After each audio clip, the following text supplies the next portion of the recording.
How to become a medical representative. Hi everyone, মই ইমদাদ। আপোনালোকক মোৰ এই ভিডিঅ'টোত স্বাগতম জনাইছোঁ। আজি আমি আলোচনা কৰিম কিদৰে এগৰাকী সফল মেডিকেল ৰিপ্ৰেজেণ্টেটিভ হ'ব পাৰি। আপুনি যদি ফাৰ্মাচিউটিকেল ইণ্ডাষ্ট্ৰীত কেৰিয়াৰ বনাব আগ্ৰহী তেন্তে এই ভিডিঅ'টো আপোনাৰ বাবে। ইলিজিবিলিটি ক্ৰাইটেৰিয়াৰ পৰা আৰম্ভ কৰি চেলাৰী, জব ৰ'ল আৰু ৰিটায়াৰমেণ্ট বেনিফিটছ এই সকলোবোৰ এই ভিডিঅ'ত আলোচনা কৰা হ'ব। মেডিকেল ৰিপ্ৰেজেণ্টেটিভ হ'বলৈ কিছুমান মূল যোগ্যতাৰ প্ৰয়োজন। সাধাৰণতে BHC বা B.Pharm, MBA বা যিকোনো ষ্ট্ৰীমৰ পৰা গ্ৰেজুৱেশ্যন থাকিলে বিশেষ সুবিধা পোৱা যায়। কেতিয়াবা হায়াৰ ছেকেণ্ডাৰীৰ শিক্ষাৰ্থীসকলক বেছিক চেঞ্চৰ জ্ঞান থাকিলে এই কেৰিয়াৰত যোগদান কৰিব পাৰে। ইতিবাচকভাৱে আগবাঢ়িবলৈ হ'লে কমিউনিকেশ্যন স্কিলছ, প্ৰডাক্ট নলেজ আৰু কনভিন্সিং স্কিল থকাটো প্ৰয়োজনীয়।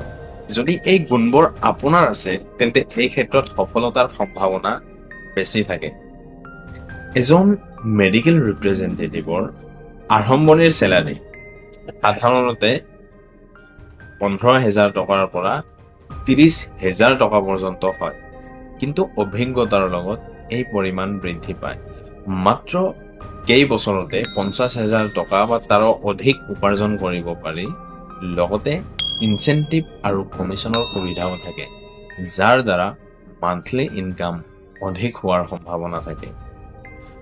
গ্ৰথৰ কথা যদি কওঁ, এৰিয়া মেনেজাৰ, চেলছ মেনেজাৰ বা ৰিজনেল মেনেজাৰ পৰ্যন্ত পদোন্নতি বা প্ৰমোচনৰ সুযোগ থাকে।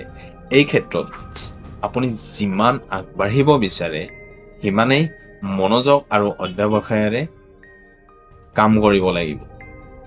মেডিকেল ৰিপ্ৰেজেণ্টেটিভৰ মুখ্য কাম হৈছে চিকিৎসকৰ সৈতে যোগাযোগ কৰি কোম্পানীৰ ঔষধবোৰৰ বিষয়ে সঠিক তথ্য আগবঢ়োৱা, চিকিৎসকৰ সৈতে সুসম্পৰ্ক গঢ়ি তোলা, যাতে কোম্পানীৰ ঔষধবোৰৰ প্ৰচাৰ আৰু প্ৰচলন কৰিব পাৰে, প্ৰচাৰিত ঔষধৰ গুণাগুণ বুজাই দিয়া আৰু চিকিৎসকৰ বিশ্বাস অৰ্জন কৰা, কেমিষ্ট আৰু ফাৰ্মাচী পৰিদৰ্শন কৰি তথ্য সংগ্ৰহ কৰা, যাক RCPA বুলি কোৱা হয়, আৰু বিক্ৰীৰ পৰিসংখ্যা বৃদ্ধি কৰা।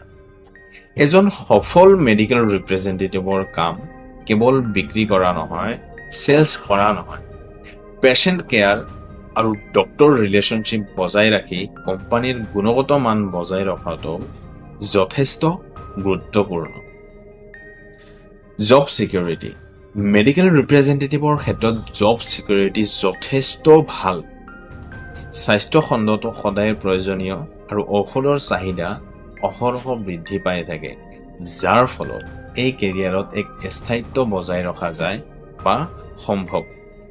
ইয়াৰ উপৰি প্ৰতিটো মাল্টিনেশ্যনেল কোম্পানী বা ইণ্ডিয়ান ফাৰ্মা কোম্পানীত আপোনাৰ এক মজবুত আৰু দীঘলীয়া কাৰিকুলাম থাকে, যাৰ দ্বাৰা আপুনি দক্ষতা লাভ কৰি এই ক্ষেত্ৰত স্থিৰভাৱে কাম কৰি যাব পাৰে। লগতে মেডিকেল ৰিপ্ৰেজেণ্টেটিভৰ বাবে ৰিটায়াৰমেণ্ট বেনিফিটছ খুবেই প্ৰয়োজনীয়। অধিকাংশ কোম্পানীৰ পৰা প্ৰভিডেণ্ট ফাণ্ড, চমুকৈ PF, গ্ৰেজুৱেটি আৰু পেঞ্চন প্লানছৰ সুবিধা প্ৰদান কৰে। ইয়াৰ দ্বাৰা আপোনাৰ অৱসৰকাল সুৰক্ষিত থাকে। কোম্পানীসমূহৰ মেডিকেল ইঞ্চুৰেঞ্চ আৰু হেল্থ বেনিফিটছৰ ব্যৱস্থাও থাকে, যিয়ে আপোনাক আৰু আপোনাৰ পৰিয়ালক স্বাস্থ্যৰ ক্ষেত্ৰত সুৰক্ষা প্ৰদান কৰে। মেডিকেল ৰিপ্ৰেজেণ্টেটিভৰ কামত চেলছ আৰু মাৰ্কেটিঙৰ প্ৰচুৰ অভিজ্ঞতা লাভ কৰি আপুনি আপোনাৰ ব্যক্তিগত আৰু আৰ্থিকভাৱেও উন্নতি সাধন কৰিব পাৰে। এই পেছাত কেৱল উপাৰ্জনেই নহয়, মানৱ সম্পদ, স্বাস্থ্য সুৰক্ষা আৰু ব্যক্তিগত উন্নতিৰ এক বিশাল সম্ভাৱনা আছে। আপোনাৰ যদি মোৰ এই ভিডিঅ'টো ভাল লাগিছে তেন্তে লাইক, কমেণ্ট আৰু শ্বেয়াৰ কৰিবলৈ নাপাহৰিব। এনেধৰণৰ ভিডিঅ'ৰ বাবে মোক ফ'ল' কৰিব পাৰে। ধন্যবাদ।